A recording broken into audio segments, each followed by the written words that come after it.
So come to a new part of the forest today, and again just picked a little spot that's to me is very tranquil. I've got a little fire going again, and I'm going to get the coffee on, and just to sit here and listen to the sound of the birds and the complete peace and quiet is absolutely amazing. And this is the things that I like to do, is just to be with nature and contemplate a little bit. And it's really strange because lately I've been thinking a lot about dying, and I don't usually do that. And in a couple of weeks' time, I'm going to be 60, and I actually gave myself a scare the other night when I was just like lying in bed trying to sleep. This overwhelming sense of sadness just came over me, and I'm not usually an emotional person. I don't really, think about this type of stuff. But I've got two brothers and two sisters who I don't really see very much, and it's not like that. I kind of don't bother with them. They kind of don't reach out to me, and that's quite sad because we're all getting older. Smoke magnet again. We're all getting older, and there's no sense of a bond with each other. They live quite close to each other, and I don't. I live quite a distance away, uh, and I've texted and I've phoned, and there's no reciprocation. There's no for years now. There is no hey Call, how are you? Happy birthday, happy Christmas, that type of thing. And that's really sad. I think that's really sad because I wonder, out of my two brothers and sisters and me, who's going to be the first to die. And I know that's morbid to some people, but is that the only time that I'm going to see them again? Is whether it's my funeral and I'm lying in the box and I don't know that they're there, or it's one of them and I go to see whoever it is that has passed away. Because they say that you only really see family at funerals and weddings. So I think that's quite sad, to be honest. And if that's what it takes to get to see your brothers and sisters, I don't know.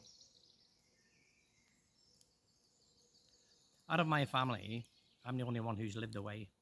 I'm the only one who has traveled basically here, there, and everywhere, contracted, been a paramedic, done the things I've done in life, and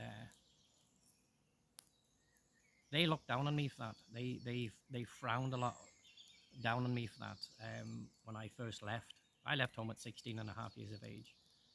The minute I was out of school, a few months later, I was like a rat in a pipe. I was gone because I didn't want to hang around. I didn't want to grow up in that small town and basically achieve nothing. So I packed a rucksack and off I went. And I went with my cousin and my friend Barney, and we went to London, and we went to London for a year or two, and we worked in bars and pubs and stuff like that. And then that wasn't enough for me, and I wanted to go further, so I up and left and started traveling. Traveled for a few years around Europe,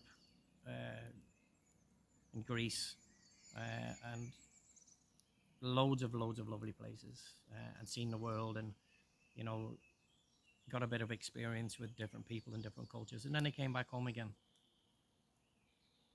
because I did miss my family. Um, and I got that longing to go home for a bit. So I went home for another couple of years and, and kind of settled down for a little bit, got a place, met a lovely girl, had a son, and yeah, life was good for a while. And then that bite took me again, and I needed to get away. So, but they say family is everything, but is it at the end of the day when you don't have a family, when you have a family basically who doesn't give a flying fuck about you? So, quite sad. Yeah. So, been thinking about death, and for I don't know why, I don't know what reason why. Um, it just kind of popped into my head, and as I say, as I'm getting older,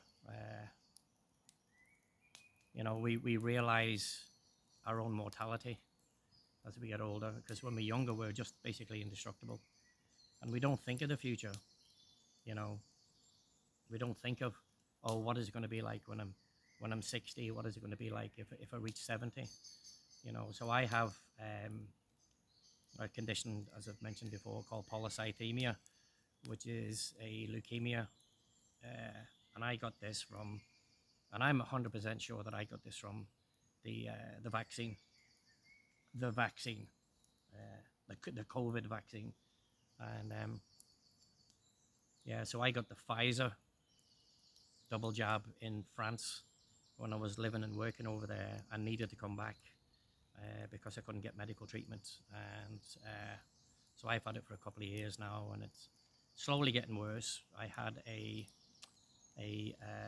MRI a few months ago and found that I have degeneration in my spine.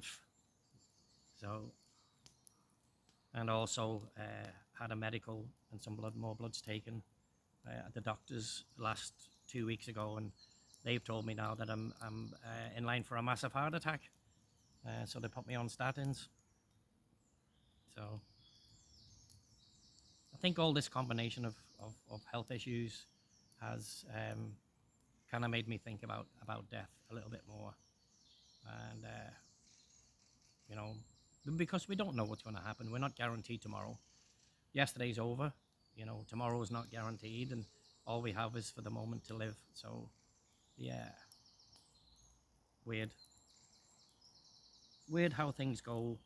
Strange how your mind takes over, and yeah, death comes to us all. Nobody's going to get out of this life alive, and that great quote from Marcus Aurelius, you know, death smiles at us all. All a man can do is smile back. That's very prophetic. So, anyway, I'm going to be quiet. I'm going to enjoy the smoke again, the smoke magnet. I'm going to enjoy this coffee when the water eventually boils. And I'm just going to chill. And yeah, I just wanted to share that little thought. So, peace.